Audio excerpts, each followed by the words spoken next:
Hello दोस्तों, स्वागत है एक बार फिर से आपका मेरे चैनल पे लीगल न्यूज़ 127 पे। दोस्तों, क्या हर केस में मेंटेनेंस देना पति को ज़रूरी होता है? या फिर कुछ ऐसे केस भी होते हैं जहां कोर्ट मेंटेनेंस ज़ीरो भी कर सकते हैं? अगर आप सेम मेंटेनेंस से परेशान हैं और इसका समाधान चाहते हैं कि पति को कुछ राहत मिले या क्या ऑप्शन होते हैं, कैसे मेंटेनेंस ज़ीरो किया जा सकता है, तो ये वीडियो अंत तक ज़रूर देखें, बहुत काम आएगा आपके। क्योंकि मोस्टली लोगों के साथ यही होता है कि पति-पत्नी में जब झगड़ा होता है, पत्नी चली जाती है, उस पे फ़ॉल्स एलिगेशन लगा देती है। उसके बाद फिर उसको परेशान करने के लिए भैया कि मुझे पैसे भी चाहिए, इसको साथ भी नहीं रहना, ना तलाक दूँगी और इससे पैसे लूँगी, पैसे लेके इसको इसी के केस में फँसाऊँगी। तो कौन-सी ऐसी सिचुएशन होती है, पति को कब राहत मिल सकती है? कौन-सी ऐसी कंडीशन होती है जिसमें कोर्ट है जो मेंटेनेंस ज़ीरो भी कर सकता है? तो वीडियो एंड तक देखिएगा। और आप जैसे लोग जो पीड़ित है आपके घर में, रिलेटिव में, फ्रेंड सर्कल में, कहीं पे भी, तो वहाँ तक वीडियो ज़रूर शेयर करिए मेरे और सब्सक्राइब करिए, जॉइन भी करिए, ज़्यादा से ज़्यादा लोगों तक शेयर करिए। तो बात करते हैं, देखो मेंटेनेंस का बेसिक लॉ जो होता है, मेंटेनेंस आमतौर पर इन लोगों के तहत है जो फाइल किया जाता है, जिसमें पहला है section 125 CrPC, Hindu marriage act section 24 and 25, तीसरा है डीवी एक्ट जिसे हम सेक्शन 20 के तहत करते हैं। तो आमतौर पे ये कानून बनाए गए हैं जिसमें मेंटेनेंस या है जो डिमांड की जाती है ये केस लगा के। अब इम्पोर्टेंट बात ये है कि लाइक मेंटेनेंस ऑटोमेटिक तो नहीं होती है। कोर्ट फैक्ट एविडेंस और कंडक्ट को देखकर ही डिसाइड करती है। पति पत्नी के दोनों की लाइबिलिटी, खर्चे, पढ़ा, वो उसकी एजुकेशन कितनी है, कितनी लाइबिलिटी है उनकी, तो उसके बेस पे डिसाइड होता है। ये नहीं कि पत्नी ने, उस महिला ने केस कर दिया, मेंटेनेंस मांग रही है, तो फिर कोर्ट ही सोचेगा हाँ भाई ठीक है, इसने कर दिया तो हमें मेंटेनेंस दिलवाना चाहिए। ऐसा बिल्कुल नहीं होता है। पति के भी उसकी खर्चे को देखेगी, उसकी इनकम, वो जॉब क्या करता है, उसकी लाइबिलिटी क्या है और उसकी रिस्पॉन्सिबिलिटी क्या है, सारी चीज़ों को देख के ही डिसाइड होगा।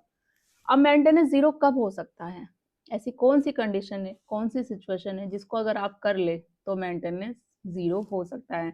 वैसे तो मैं रोज़ाना आप लोगों तक वीडियो बनाती रहती हूँ, अपडेट करती हूँ आपको कि मेंटेनेंस ज़ीरो कैसे करें या कम से कम कैसे करें, या आप पे जो फ़ॉल्स एलिगेशन चल रहे हैं, उनको कैसे ख़त्म करें, कौन से आपके पास राइट्स हैं, कैसे आपको रेमेडी मिलेगी, कैसे? तो वो डेली मैं रोज़ाना शेयर करती रहती हूँ। अगर आप लोग अभी मेरे चैनल पे नए जुड़े हो तो चैनल को सब्सक्राइब करिए, मेरे चैनल पे डायरेक्ट जाइए, बेल आइकन का भी वेट मत करिए कि आपको वो मिलेगी रिस्पॉन्सिबिलिटी कि जो भी है जो आप जाके करेंगे, देखेंगे। तो डायरेक्ट चैनल पे जाके भी आपको बहुत सारी वीडियो मिलेगी, साथ ही साथ जजमेंट भी मिलेंगे जिससे आपको हेल्प मिलेगी। तो अब बात करते हैं, फर्स्ट कौन सा पॉइंट है, अगर वाइफ खुद कमाने में कैपेबल हो, अगर वाइफ एजुकेटेड है, जॉब कर चुकी है या कर सकती है, तो इंटेंशनली काम नहीं कर सकती। वो जानबूझ के काम नहीं करना चाहती। पहले जॉब करती थी, या चलो मान लिया वो जॉब नहीं कर रही है, बट पढ़ी लिखी तो है, एजुकेटेड तो है, बट वो जानबूझ के जॉब नहीं कर रही है। क्यों? क्योंकि वो चाह रही है कि मैं पति से ही पैसे लूँ। वो तो काम कर रहा है ना, भले उस पर झूठे केसेस लगा रखे, इतने सारे केसेस लगा रखे, उसको देखना नहीं चाहती, बात नहीं करना चाहती, बट पैसे उसी के चाहिए।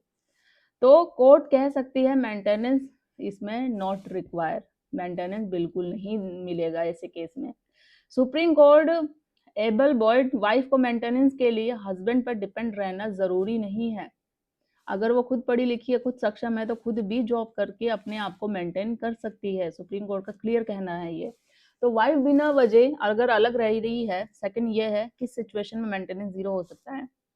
अगर वाइफ बिना वैलिड रीजन मैट्रिमोनियल होम छोड़कर चली गई है, अपना ससुराल छोड़ के चली गई है, बिना रीजन के, कोई उसके पास सबूत नहीं है, हस्बैंड को साथ रखने का मौका ही नहीं दिया है उसने, हस्बैंड स्टार्टिंग से बोलता रहा है कि ठीक है साथ रहना है जरूरी, बट वो नहीं, बिना रीजन के छोड़ के चली गई है, कोई भी सबूत नहीं है उसके पास, कोई वैलिड रीजन ही नहीं है, तो डाइजेशन प्रूफ हो जाए तो मेंटेनेंस डिनाई हो सकता है। आप में से बहुत सारे लोग हैं ना जिनके साथ होता है कि भाई मेरी वाइफ 2-4 साल या बहुत 10-15 साल, ऐसे भी मेरे पास कमेंट आते हैं कि अलग रह रही है, तो ऐसी सिचुएशन में मैं क्या करूं? तो आपको डाइजेशन के ग्राउंड पे आप अलग हो सकते हो, डिवोर्स मिल सकता है, और डिवोर्स के लिए आपको पत्नी के पीछे पीछे भागने की जरूरत नहीं है।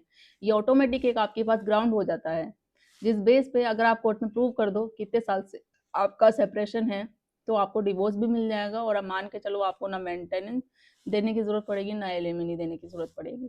तीसरा जो है, किस सिचुएशन में मेंटेनेंस जीरो हो सकता है, कि वाइफ के अगेंस्ट अगर मिसकंडक्ट प्रूफ हो, जैसे कि अडल्ट्री, क्रूरल्टी, फॉल्स एलिगेशन या फिर अफेयर के एविडेंस, आपके पास इनमें से कोई भी रीजन हो जो आप प्रूव कर सके अपनी वाइफ के प्रति कि ये रीजन है, मेरी पत्नी अडल्टरी में है या उसका कहीं रिश्ता चल रहा है, लाइक उसने मेरे साथ मेंटल क्रूरटी करी है, फिजिकल क्रूरटी करी है मेरे मेरे घर वालों, मेरे माँ बाप के साथ, और आपके पास पुख्ता सबूत है, झूठे केसों में फंसा रही है, पूरी तरीके से हमारी बदनामी कर रखी है घर पड़ोस रिश्तेदारों में, ये सबूत है। सबूत के तौर पे आप लाइक वीडियो, कोई कोई भी गैजेट रिकॉर्डिंग या सीसीटीवी फुटेज होता है, वो चीजें दे सकते हो कोर्ट में, ये साबित आप कर दो तो आप मान के चलो मेंटेनेंस जीरो हो सकता है। तो कोर्ट ऐसे केस में मेंटेनेंस रिजेक्ट भी कर देगी या पूरी तरीके से जीरो कर देगी। चौथा है, वाइफ ने हस्बैंड के साथ रहने से मना कर दिया।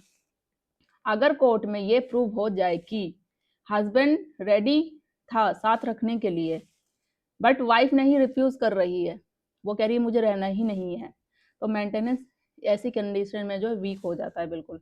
हस्बैंड है जो कोर्ट में बोल रहा है कि भाई मुझे रखना है, मुझे अपनी वाइफ को, और वहां है वाइफ ने कोर्ट में डायरेक्ट मना कर दिया, नहीं मुझे नहीं रहना, मुझे नहीं जाना, तो मान के चलो ऐसी सिचुएशन में मेंटेनेंस वीक ही होगा, कमजोर पड़ेगा, आपके फेवर में ही केस जाएगा, स्ट्रॉन्ग बनेगा, तो मेंटेनेंस नहीं बंधेगा। तो वाइफ की इनकम पांचवा है, हस्बैंड से ज्यादा हो। मैं हमेशा कहती हूँ अगर वाइफ की इनकम हस्बैंड से ज्यादा है और वो फिर मेंटेनेंस केस मांग रही, मेंटेनेंस डिमांड कर रही है, तो ऐसी कंडीशन में भी मेंटेनेंस बिल्कुल नहीं मिलेगा।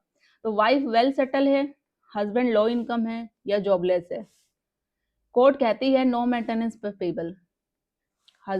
वाइफ जॉब कर रही है, उसकी इनकम बहुत ज्यादा है, और कई कई कंडीशन में ये होता है, या लाइक हस्बैंड की से वो इनकम है जो वाइफ की इनकम से बहुत कम है, या फिर कुछ कंडीशन में तो ये भी होता है पति जॉब ही नहीं कर रहा अभी और वो मेंटेनेंस की डिमांड कर रखी है, उसने केस कर रखा है, तो मेंटेनेंस ऐसी सिचुएशन में नहीं मिलता है। तो हस्बैंड को कोर्ट में क्या प्रूव करना होता है, सबसे मोस्ट इम्पोर्टेंट बात ये है, जिससे कि है आपका जो मेंटेनेंस बंदे ही ना, या कम हो जाए, या पूरी तरीके से जीरो ही रहे।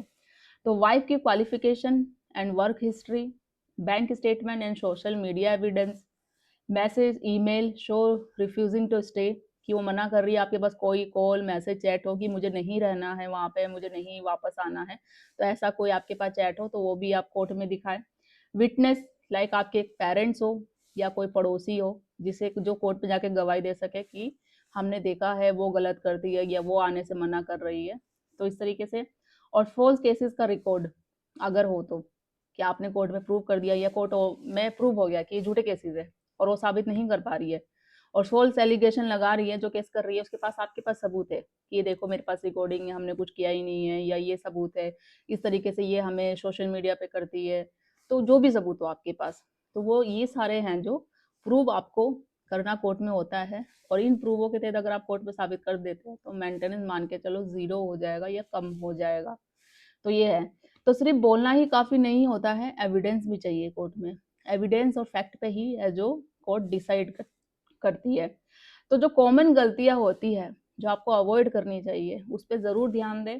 पहला है इनकम छुपाना, कोर्ट डेट मिस करना, प्रॉपर एफिडेविट ना देना, इमोशनली रिएक्ट करना, तो इन चीज़ों को जो होती है आप अवॉइड ही करो, ये बिल्कुल चीज़ें नहीं करनी है आपको। तो ये गलतियां मेंटेनेंस को बढ़ा देती है। आपको ये नहीं कि मेंटेनेंस नहीं देना है तो आप अपनी जो ये सैलरी होती है, जो आपकी इनकम है, वो आप छुपाओ, कम बोलो, ऐसा नहीं है कि नहीं करना। तो ये जो मैंने कॉमन गलतियां बोलती है गोट, और ये डेट पे नहीं जाना, मैं नहीं जाऊंगा तो मेंटेनेंस नहीं देना पड़ेगा, तो ऐसा कुछ नहीं है, आपको हर डेट में प्रेजेंट होना है, जो भी एफिडेविट है प्रॉपर देना है।